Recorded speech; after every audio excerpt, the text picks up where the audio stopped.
Welcome to the Danny Clinkscale Reasonably Irreverent podcast.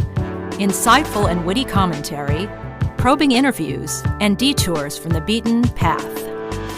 Welcome to Monday Musings, Danny and Friends SportsWrap. It's presented by Advanced Sports and Family Chiropractic and Acupuncture. 8 locations all around the Kansas City area. A couple of informative messages for you to hear during the course of this podcast about Dr. Woodle and his fine staff and their various locations and services. So feel better by going to the place I go and my wife goes, ASFCA, to feel better. Chiefs seemingly always feel better even when they don't play particularly well. Chiefs historically won a game that maybe they shouldn't have. We'll have a note about that. We talked to Stan Weber about pro and college football, as the locals have 3 different storylines, to say the least, and very cool as well. But the Chiefs, there's an old phrase that a good friend of mine, and I won't sell him out because maybe he doesn't want this exposed, that it's a phrase called "a team's dipped in it." The Chiefs do seem dipped in it these days, as they don't play their best and they get a win, and Patrick Mahomes wasn't at his best and he gets to celebrate. We'll talk about that with Stan. The Royals have clinched a winning season. They did that over the weekend, even though they lost a tough one on Sunday. The Royals are several games clear in the wild card. It looks like maybe they won't be able to flag down the Guardians. They dropped to now 4 games back of the Guardians, but they have a 2.5-game lead over the Twins, so all things are good there. We'll check in on the Royals and their historically fine Bobby Witt Jr. Sporting Kansas City loses in Seattle. Their playoff hopes are about gone, but they still do have a U.S. Open Cup. Talk about sporting. If you're a golf fan of team golf, it's always fun to watch for me, but the U.S. won the Solheim Cup, the women's equivalent of the Ryder Cup. They did it for the first time since 2017. All those things are on the plate and a little bit more. It's Monday Musings, brought to you by Advanced Sports and Family Chiropractic and Acupuncture.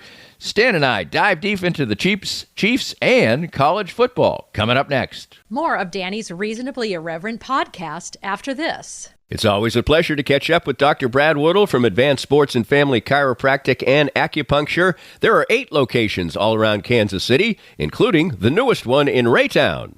In Raytown, we just joined Raytown July 1st. We took over for a retiring doctor, Dr. David Frey, and we are just honored to see all of his patients and take care of the Raytown community. And communities all around Kansas City with the best of care in a wide variety of fashions. We do chiropractic using multiple techniques: acupuncture, disc decompression therapy, cold laser therapy, different physiotherapies, exercises, whatever you need for your bones, muscles, joints, and nerve pain, we can help. Find that help at Advanced Sports and Family Chiropractic and Acupuncture, 8 locations all around Kansas City. Visit ASFCA.com.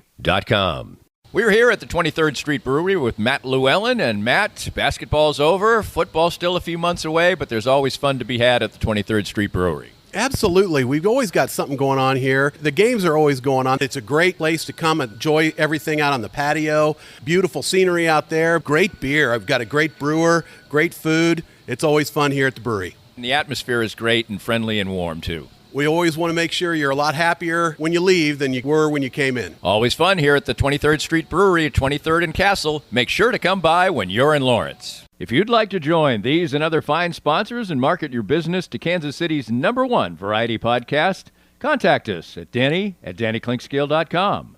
Look forward to working with you. Welcome back, and it certainly is a great pleasure in my life to get to talk football with Stan Weber and other things, but football specifically on Saturdays and Mondays in the fall. I just tried my best to explain what happens with the Kansas City Chiefs in the Open, and some other things were mentioned as well. But the Chiefs kind of leave you at a loss for words. They win again. They win by a point. They win at the buzzer. It's just remarkable what they do. They get themselves in unbelievably bad situations, and then the situation gets even worse. And finally, I said to my wife, they do win all these games, but this is just the second week of the season, so maybe this one somehow will get away because it's not as important as the other ones. And ball's knocked down on 4th and 16. Okay, the Chiefs are going to lose one. They probably deserved it, but nope, there flies a flag. It was certainly warranted. The guy tried to hold up and not run up somebody's back, but he could not. That's the kind of things that happen to the Chiefs. They know how to win. It's amazing. They do, Danny, and from a national perspective, this is amazing drama. The ratings are going to be off the charts again. The Thursday night game that they had to kick off the season was the best ever first game of the year on a Thursday night as far as ratings. And this afternoon game with the Bengals and Chiefs is probably going to just crush it, because it's as if there's holograms out there and it's being manipulated by others, and we're just being tricked. That isn't real football, because every time the Bengals and the Chiefs play, it's off the charts. But every game for the Chiefs is that way, it seems like. You almost want to say they're playing to the level of a competition, but a conspiracy theory would be this may be just all fake, beautifully done, and those people at Arrowhead don't even get a chance to see what they really saw. I mean, what the heck? That was awesome. The Bengals are really a feisty group, Danny. They don't mind taking on the Chiefs. They really turn themselves into the Bengals that we've known in the past. I know week 1 and week 2 Bengal football is not great. Joe Burrow's now 1-9 in his 10 games in the first 2 weeks since he's been there. The Bengals are, and he's never won a week 2 game yet. I mean, all those things are true, but that looked like a playoff game when he fired his helmet to the ground after the interference call. You knew this guy was engaged, trying, and the Bengals brought out their best. But, I think what we saw, Danny, is something that older people can relate to, and something that you and I definitely have right in our clear view in our minds. We grew up watching Roger Staubach not play well a lot of games, and then come out in the last 2 minutes of the game, go win it, and we just said, yeah, we knew Roger was going to win. That's what he does. And no one talked about the first 3.5 quarters. It just was Roger Staubach won the game, and he's Captain America. Let's go. And for the local fans, same thing with John Elway. John Elway did not play perfect every game. He played a lot of bad games, but then in the end, he'd go win it, and we give him full credit. That's the version of Patrick Mahomes we saw on Sunday with the Kansas City Chiefs, Danny. That was one of his worst games. His passes that he threw that could have been intercepted, should have been intercepted, or were intercepted, right, were some of the worst throws he's ever had. It wasn't like it bounced off a receiver and those kind of interceptions. He had balls at the defender. When you saw the picture unfold and on your TV set, you saw the ball moving, you go, it looks like he's throwing to the Bengals defender multiple times. So that truly was Patrick Mahomes being great at the end, and he truly was great at the end, because even with those penalties calling back plays, we're not going to count the Travis Kelce catch and a Rashee Rice catch. Those are amazing conversions that he had.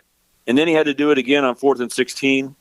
And I thought he made a big play right there to get out of the pocket. I think the Bengals made 2 giant mistakes in the game from a coaching standpoint, calling timeout on 4th down and giving the Chiefs time to regroup, get together, get the disappointment out of their heads and get focused on what they can do, and then rushing only 3 on that last play, the pass interference play, to give Patrick Mahomes guaranteed time. You knew he wasn't going to get sacked with 3 guys, Danny. And then sure enough, he threw the ball to what would have been a completed area, past the first down marker, all those things. The Bengals should have brought heat and made him throw it quick. They should have never let the Chiefs get a chance to breathe. They did, but otherwise the Bengals did a very nice job in the game. But the Chiefs just find a way to win. Patrick Mahomes being John Elway this time, Danny. Well, I guess the good news for the Bengals is Joe Burrow looked fine. I didn't see him fiddling around with his hand. He's cool out there.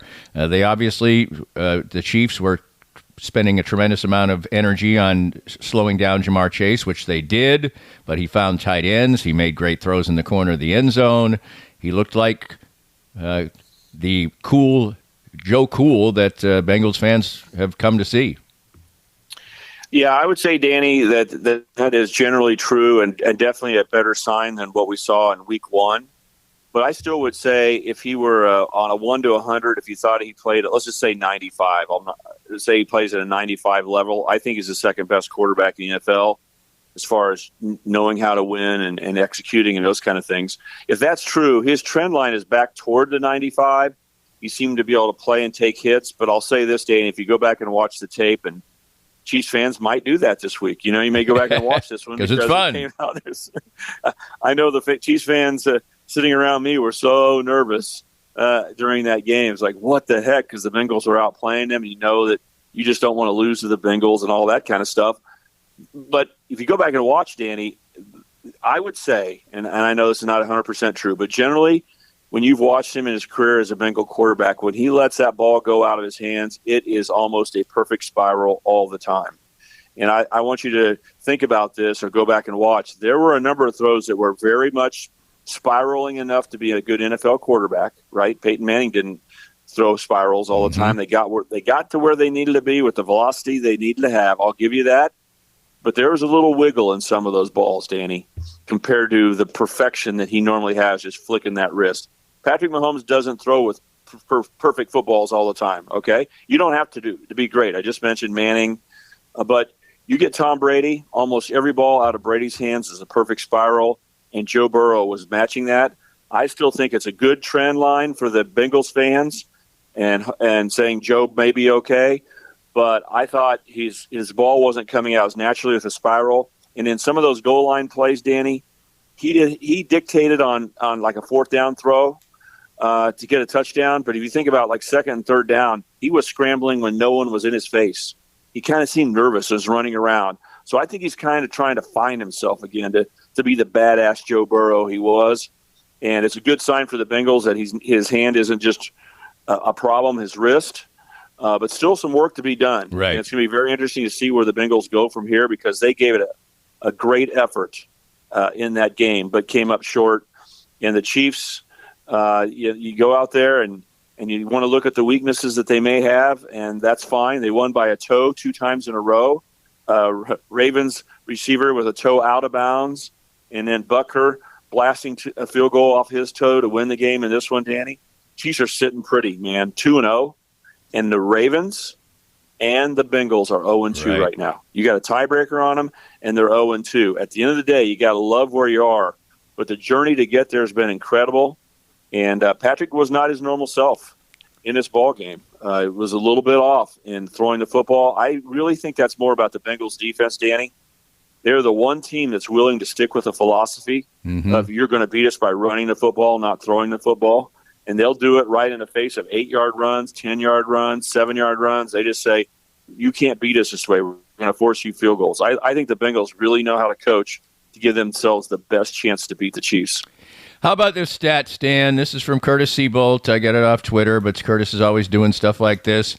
Before the game between the Chiefs and the Bengals, teams scoring at least 25 points while holding their opponent to fewer than 150 passing yards and picking off at least 2 passes had won 132 straight games. But who ends that streak? The Kansas City Chiefs.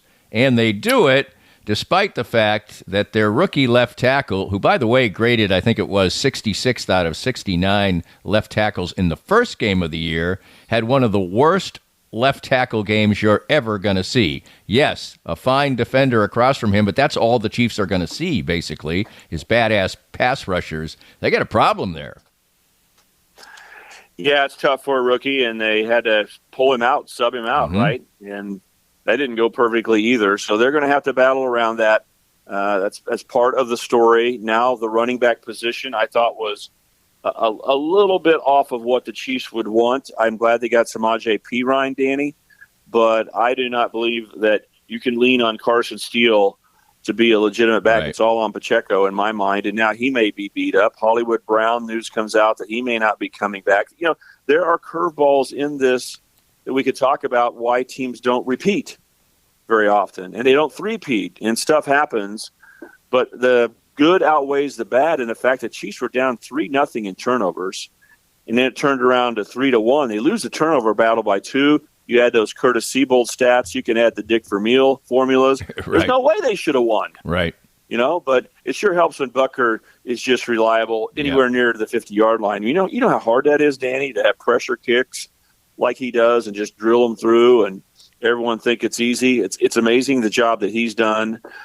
This was just classic, football like we seen in the old days. I can't think of better than Roger Staubach and John Elway, where the Chiefs defy all odds and were not better than their opponent in this game, but found a way to win. I do think this about the Bengals, though. An old saying, Danny, that I heard very early in my life, and it was very true about sports at the big-time level, especially football, is you're only as good as your weakest link. And the Bengals did a good job of trying to manufacture a style of football that give themselves a chance to beat the Chiefs, but they basically did not have T. Higgins and Jamar Chase dictating on the outside. That's where Joe Burrow likes to beat you, right? They weren't able to do that with only Chase out there and even a tight end